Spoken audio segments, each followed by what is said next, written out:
Hi everyone. So Lydia and I wanted to put out a video today following on from a post that we put out yesterday, which I'm sure many of you have seen. It was actually not the specific topic or events that happened at Ironman Lanzarote, and then what we found, it has been discussed afterwards on certain podcasts. It's actually not that specifically that we want to talk about, but it has raised, I guess, awareness to us and to some others of a much bigger and wider issue in the sport. And I know that Lydia touched on this in her statement that we released with in our post yesterday. But off the back of that post, we received quite a lot of messages from people, personally, privately, that seem to have experienced something similar within the sport, to the extent that it might have even put them off being part of our sport. Now, I'm sure this is a wider issue across multiple sports and not just isolated to triathlon. But triathlon is the sport that Lydia and I are involved in, and therefore can speak, about the most with the most amount of personal experience. There is certainly a trend that we're seeing in our sport of some bullying and some really inappropriate behaviour, and it's something that we want to talk about today.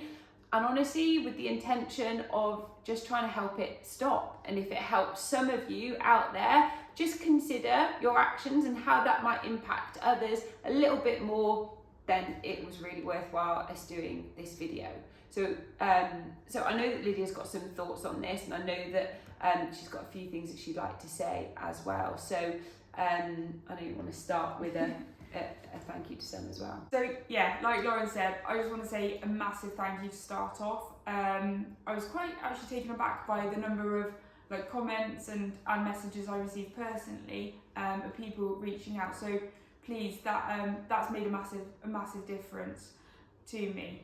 And I've thought about this a lot more yesterday, and actually following that post. And for me, the reason that I felt the need to take the time to do this video today was because I can't get it out of my head.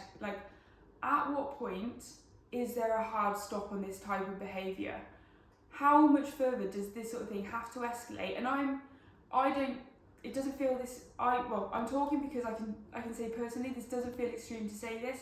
At what point will bullying and victimisation like this lead to someone making life-changing decisions, taking their life? Because there's going to be a tipping point for someone. There's lots of people out there. I'm really fortunate. I have a super strong community and support network around me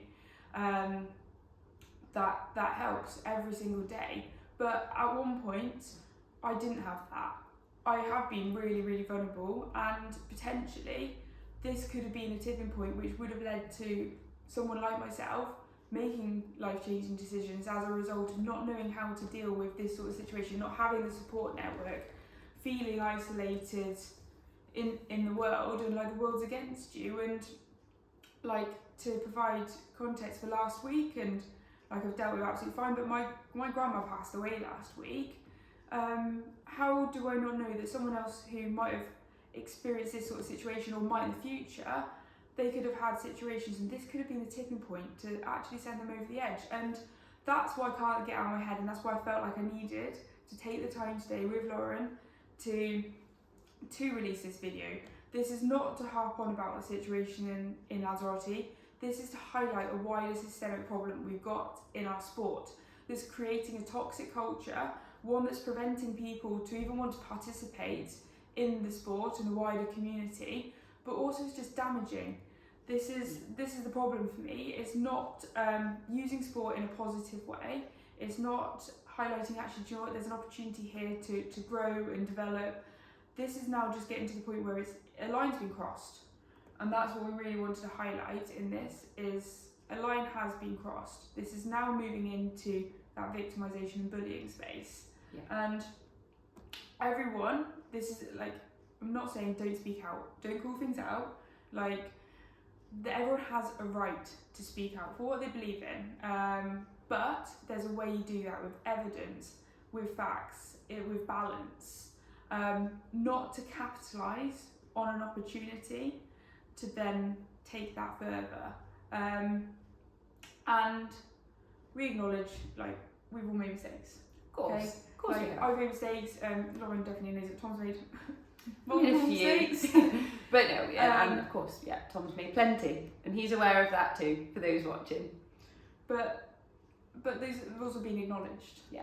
And that's the piece for me. It's really important to get out there, is that people should speak out, but in a balanced way. We're not sitting here saying, look, mistakes haven't been made. Yeah, but it's also how they're dealt with. It's also how they're resolved. And for us today, we're trying to move the culture of the sport forwards and call this type of behaviour out, because okay, I've been able to weather this and I'm absolutely fine. Like, I'm embarrassed still, but you take it on the chin, don't you, and you work out what your next steps are and how you're going to learn and grow from it.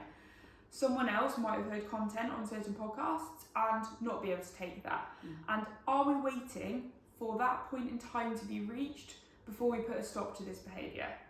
That's why I'm not here on a soapbox about just, oh, I made a mistake and there was a little bit of flack from it.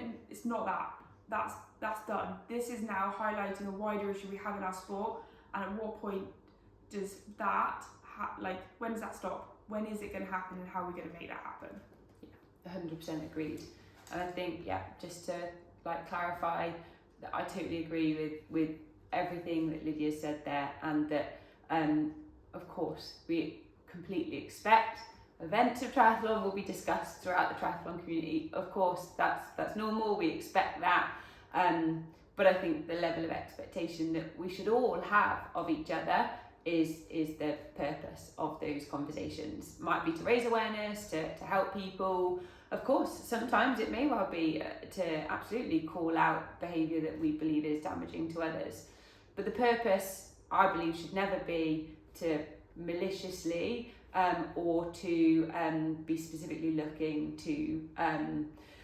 to cause hurt or damage to someone for potentially just entertainment purposes, and that's it. And that's, I think, the thing that we really must collectively avoid in the sport, as it is said, so that we can continuously help to grow the sport and make it a really positive place and a really value-adding place for all of us. So I think that is largely the message we want to get across. Yeah. So thank you for watching.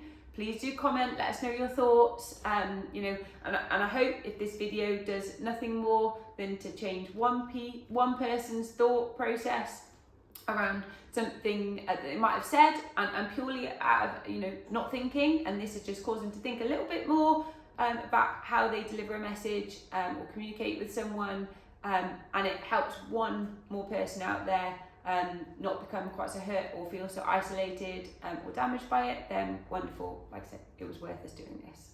Yeah.